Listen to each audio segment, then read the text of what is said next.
É o ato de óbito da palavra mágico-religiosa. Uma reflexão sobre a linguagem elabora-se em duas grandes direções. Por um lado, sobre o logos como instrumento das relações sociais, por outro, sobre o logos como meio de reconhecimento do real. Olá, senhoras e senhores! Sejam bem-vindos à aula número 32. Mestres da Verdade na Grécia Arcaica, parte 2. Na aula anterior, a gente terminou de ver isso daqui, que é justamente a passagem do mundo mitológico, do mundo da mitologia, esse jeito mais mágico e menos racionalizado e tal, pro mundo da filosofia. Porque no fim das contas não é simplesmente que daquele modo mitológico surge a filosofia e é isso. Tem outras coisas também. Você tem o esquema sofista, todo um novo jeito de se relacionar com a verdade, que eu relacionei e o Detienne relacionou, com a reforma hoplita, que é quando os gregos começaram a guerrear naquele esquema lá, que ao invés de guerrear, só os nobres guerreiam com cavalo e lugar marcado e tal, sabe? Uma coisa mais entre os melhores, vira meio que a massa vem junto, porque é só os caras se amassar com um bolo de escudo que os cavalos não são capazes de penetrar isso daí, então o plebeu volta a ser útil, volta a ouvir, e aí tudo muda. E daí a gente tá nessa história, aletheia ou apaté. Aletheia é verdade, e daí ele fala do processo da desvalorização da verdade, nesse sentido da aletheia, pelo menos. Porque lembra que os sofistas são os caras da opinião, e é disso que ele vai falar, da importância da opinião. Vamos voltar pra cá então. O processo de laicização da palavra. A palavra diálogo, em oposição a essa palavra mágica dos poetas e tal, ela é laicizada, complementar a ação, inscrita no tempo, por vida de uma autonomia própria e ampliadas as dimensões de um grupo social. São os guerreiros. Isso daqui é interessante. A importância da palavra do depositar ao centro. Porque você tem essa ideia de que os guerreiros, quando falam entre uns com os outros, eles se reúnem em círculo. E daí o cara que vai falar vai pro meio. E daí ele fala e todo mundo ouve ele. E daí não importa se você é um rei ou qualquer coisa assim. Você vai lá no meio e você fica meio que equidistante de todos os outros caras. E não é como funciona com a palavra mágica, que é um cara que fala e pronto. E é nesse mesmo esquema que decidem os prêmios. Porque os prêmios são os prêmios dos jogos e os prêmios das guerras. Tudo se decide assim. Você bota no meio a coisa que vai ficar pra alguém.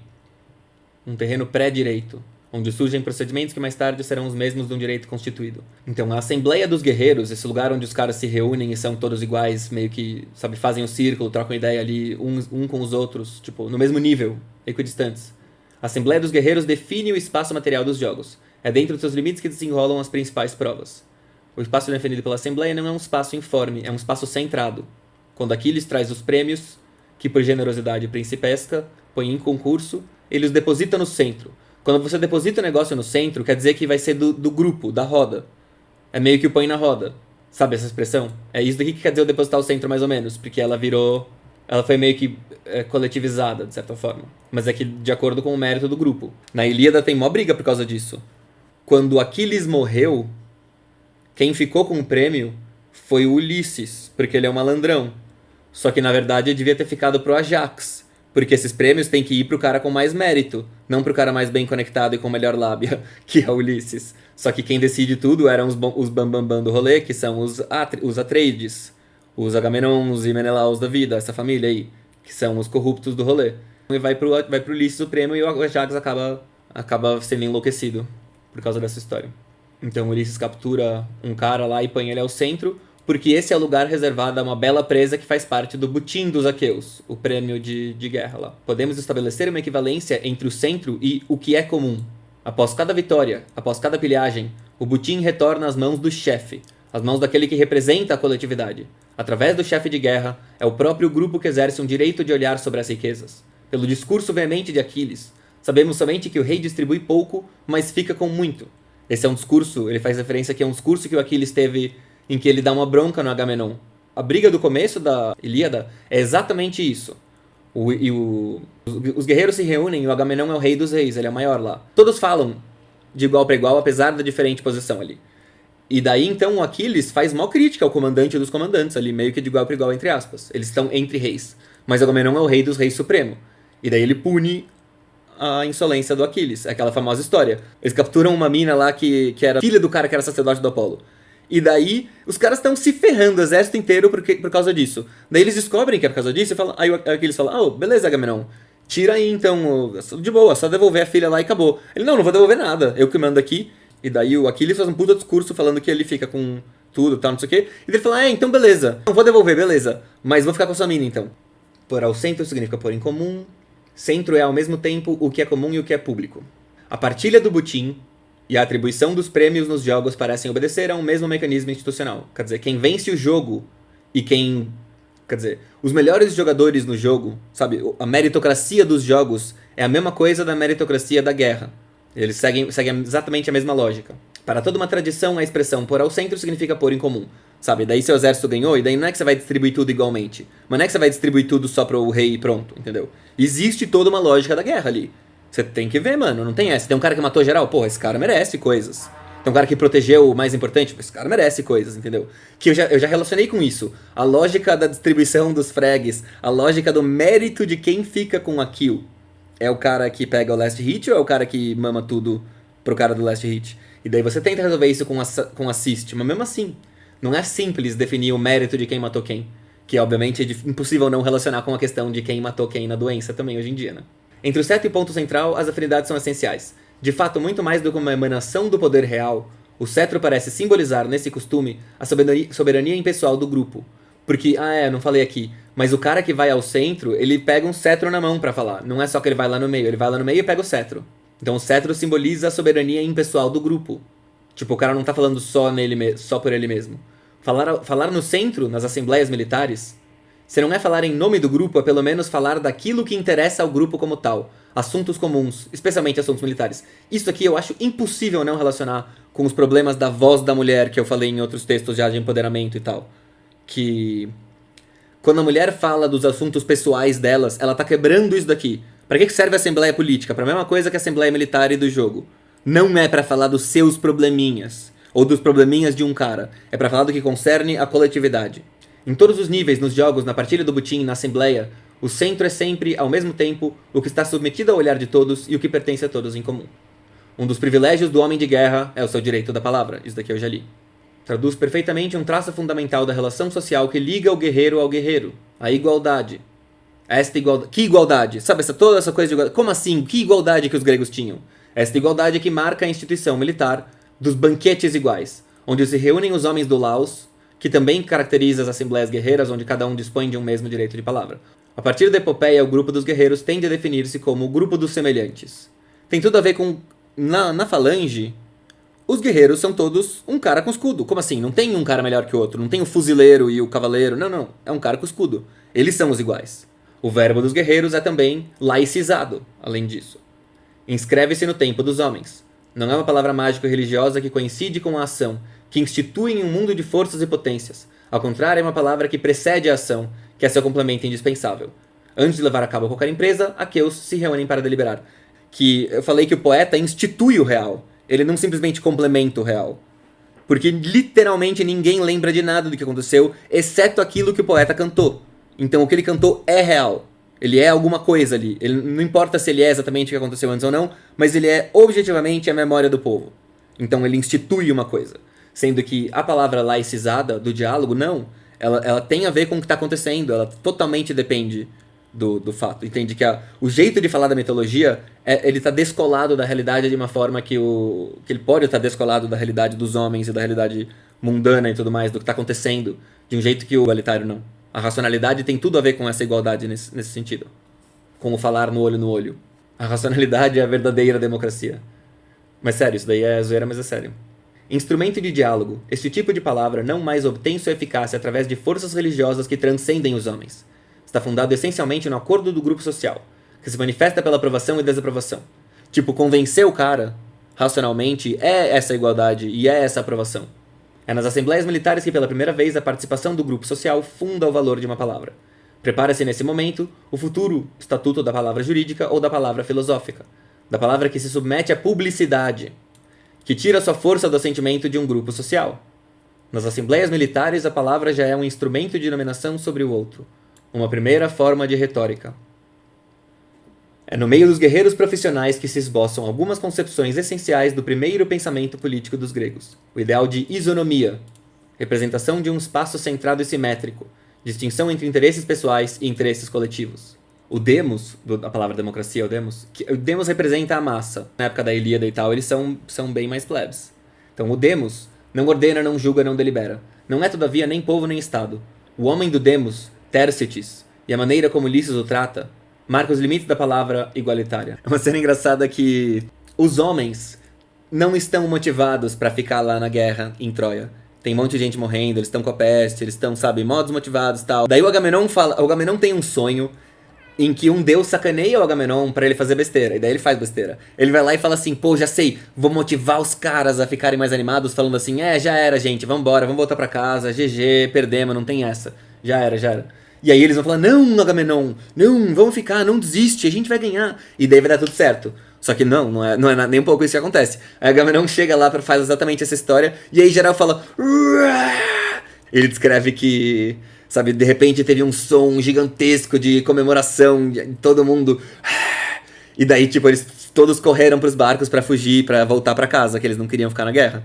E aí o Ulisses e os outros caras mais top, os caras do Laos... Quando um cara que é nobre, um cara do Laos, tá voltando pro barco fugindo porque ele entendeu errado, o Ulisses chega lá e fala assim... não, você não entendeu, o Agamenon tá fazendo jogo, ele tá tentando motivar a galera. Aí os caras, entendi, foi mal. E quando tem um dos plebeus, um cara do Demos, o Ulisses chega e fala, seus volta aqui, mano, obedece essa... Sabe, é outro jeito de tratar. E daí o Tércites é um cara que levanta a voz pra Agamenon. Que vai falar que nem o Aquiles vai lá e fala assim, Agamenon, você é um vendido. O Tércites, é bem nessa cena mesmo. O Tércites, logo que eles voltam, e que tipo, fica claro que eles não vão voltar pra casa e que era tudo um erro, o cara faz mó textão ali na cara do Agamenon, fala que ele é um vendido, que essa guerra aí é só pros poderosos oprimirem os fracos e tudo mais. Tipo, literalmente faz discurso comunistinha. E aí, o Ulisses não responde. O Ulisses dá uma cetrada nele. Simplesmente dá uma cacetada no cara. E acabou. Esse é seu lugar, mano. Você não levanta a voz aqui. E isso é antes da forma hoplita. A Ilíada, ela é numa época em que ainda não tinha acontecido isso, mas é que ela é escrita um pouco depois dela ter acontecido, então tem fatos meio errados nela, entre aspas. Então, o homem do Demos, Tércites, e a maneira como Ulisses o trata marca os limites da palavra igualitária. Quando Tércites eleva a voz, Ulisses não procura convencê-lo com palavras, golpeia-o com o cetro. Tércites é o vilão. Não tem o direito de falar porque não é combatente. Porque nessa época não era geral, nessa época era só os caras mais top com cavalo. Esse cara devia estar lá pra remar, fazer outras coisas. Não tem direito de falar porque não é combatente. Para que Tércites tome parte no diálogo, para que a fronteira entre o Laos e o Demos desapareça, será necessário uma transformação maior, a extensão dos privilégios do guerreiro a todos os membros de um grupo social mais amplo. É a falange, a formação hoplita em que cada combatente ocupa um lugar, onde cada cidadão-soldado é concebido como unidade intercambiável que permite a democratização da função guerreira. E, solidariamente, a aquisição, por parte de um grupo de escolhidos, de um maior número de privilégios políticos, até então reservados à aristocracia. A reforma hoplita é, ao mesmo tempo, produto e agente de estruturas mentais novas, as mesmas que definem o modelo da cidade grega. Reforma hoplita e nascimento da cidade grega, solidárias em si mesmas, não podem ser separadas da mutação intelectual mais decisiva do pensamento grego, a construção de um sistema de pensamento racional que marca uma ruptura manifesta com o antigo pensamento religioso, de caráter global, onde uma mesma forma de expressão abrange diferentes tipos de experiência. E nas práticas institucionais de tipo político e jurídico, que se opera durante os séculos 6 e 7, um processo de secularização das formas de pensamento. Entre a Ilíada e a gente. Então, como que se opera essa laicização da palavra? Elaboração da retórica e da filosofia, mas também a elaboração do direito e da história. Isso é laicização da palavra. Quando começam a contar histórias de um jeito jornalístico da coisa. Vamos lá ver com a galera o que aconteceu. Não é mais assim, meus ancestrais contaram que veio um Pegasus e um unicórnio, não sei o quê. Não. Vamos lá falar pros caras, mano. Você viu o Pegasus? Você viu? Não vi. Então não vou pôr aqui. Vou dizer que eles contam, mas não vou dizer que tem. Isso daí é o que acontece na história. Com o direito também. Vamos revisar as leis. Calma lá, essa lei aqui não presta. Essa lei aqui... Não, mas meu avô disse, mas porra, era meu tatara. Não quero saber. Você tá vendo? Presta ou não presta? Não presta. Então vamos mudar. Entendeu? E na filosofia essa também, essa coisa de vamos buscar aquilo que racionalmente faz sentido, não raciocinar através dos mitos. E no sentido da retórica vamos aperfeiçoar cada vez mais essas habilidades que tem a ver com passar a nossa mensagem de forma secularizada. E daí a retórica vira uma coisa em si mesma mesmo. Essa história toda aqui determina o advento de um mundo autônomo da palavra e de uma reflexão sobre a linguagem como instrumento. O declínio da palavra mágico-religiosa coincide, notadamente, com um momento privilegiado da história do direito. É o povo que dá os decretos decisórios. É o conjunto dos cidadãos que realiza. A eficácia mágico-religiosa converteu-se em ratificação do grupo social. É o ato de óbito da palavra mágico-religiosa. Uma reflexão sobre a linguagem elabora-se em duas grandes direções. Por um lado, sobre o logos como instrumento das relações sociais, por outro, sobre o logos como meio de reconhecimento do real. O problema, a palavra é o real, todo o real, se faz urgente, na medida em que o desenvolvimento do pensamento matemático faz nascer a ideia de que o real é igualmente expresso por números. Tem uma questão que só depois do Galileu, só depois do Kant vai ficar um pouco mais resolvida aí, de que a matemática é literalmente a realidade. O Galileu fala assim, o mundo, a natureza é um livro escrito em caracteres geométricos. Fala literalmente isso. Quais são as estruturas mentais que relacionam um ao outro? O pensamento mítico e o racional. Em termos mais adequados do que acontece com a Aletheia, seu conteúdo semântico no momento da secularização da palavra. Então, uma reflexão sobre a linguagem elabora-se em duas grandes direções. Por um lado, sobre o logos como instrumento das relações sociais, por outro, sobre o logos como meio de reconhecimento do real. Saca? Essa é a diferença mesmo. Então são os caminhos antitéticos, o das seitas filosóficas versus a sofística. A Aletheia e a Apaté. Que é onde a gente chega aqui, a escolha. Aletheia ou Apaté? Através do pensamento de Simônides podemos reproduzir vivamente o processo de desvalorização da Aletheia. Simônides é o primeiro a fazer da poesia um ofício. Compõe poemas por uma quantia de dinheiro. Olá, o Simônides é o primeiro poeta sellout. Ele já mostra essa questão. Ele já mostra essa passagem do cara que... Peraí que meu gato tá causando muito, mano. Eu preciso fazer alguma coisa. Então, beleza. Ele é sellout. E ele é um precursor do Gorgias, que é o cara que é o sofista por dinheiro. Os caras que ensinam a retórica por grana são o outro lado dessa história, do cara que faz poema por grana. Simônides é aproximadamente contemporâneo de uma mutação que transforma tanto a significação da estátua como as relações tradicionais do artista e da obra de arte. Simônides marca precisamente o momento em que o poeta, por sua vez, se reconhece através de sua palavra, cuja especificidade descobre por intermédio da pintura e da escultura. Tanto quanto a vontade de praticar a poesia como um ofício, esta reflexão sobre a poesia, sua função, seu objeto próprio, consuma a ruptura com a tradição do poeta inspirado, que diz a Aletheia tão naturalmente quanto respira. Sabe, ele afirma a Aletheia, tipo, a Aletheia sai da boca dele naturalmente. Agora o cara vai lá e faz por grana, é totalmente diferente. Afirmando-se como um mestre da Apaté, Simônides parece rejeitar categoricamente a antiga concepção religiosa do poeta, profeta das musas, mestre da Aletheia. Não é mais a Aletheia que triunfa, ele dá lugar à doxa. Mas a desvalorização da Aletheia não é inteligível, a não ser em sua relação com uma inovação técnica, que é de um outro aspecto fundamental da secularização da poesia empreendida por Simônides. Toda uma tradição atribui-lhe a invenção da mnemotécnica. Até Simônides, a memória era um instrumento fundamental para o poeta. Era uma função de caráter religioso que lhe permitia conhecer o passado, o presente, o futuro. De uma vez por todas, através da visão imediata, através da memória, o poeta entrava no além, atingia o invisível. Função religiosa, a memória do poeta era o fundamento da palavra poética e o estatuto privilegiado do poeta. Com Simônides, a memória torna-se uma técnica secularizada, uma faculdade psicológica que cada um exerce mais ou menos segundo regras definidas, regras postas ao alcance de todos. Não é mais uma forma de conhecimento privilegiada, é um instrumento que contribui para o aprendizado de um ofício. Olha lá. As formas de memorização. Desde o século VII, a escrita é a forma necessária de publicação. Não está mais, como no mundo micênico, ligada a estruturas econômico-sociais de acumulação. Não mais visa essencialmente reforçar os poderes dos dirigentes, ela é um instrumento de publicidade. Quer dizer, antes, só sabia escrever meia dúzia de milionários da realeza micênica lá. As pessoas não escreviam por aí. E daí depois não, agora a escrita é parte da vida na cidade, tipo, você, sabe, publica as coisas por aí, você, sabe, põe os preços escritos na parede.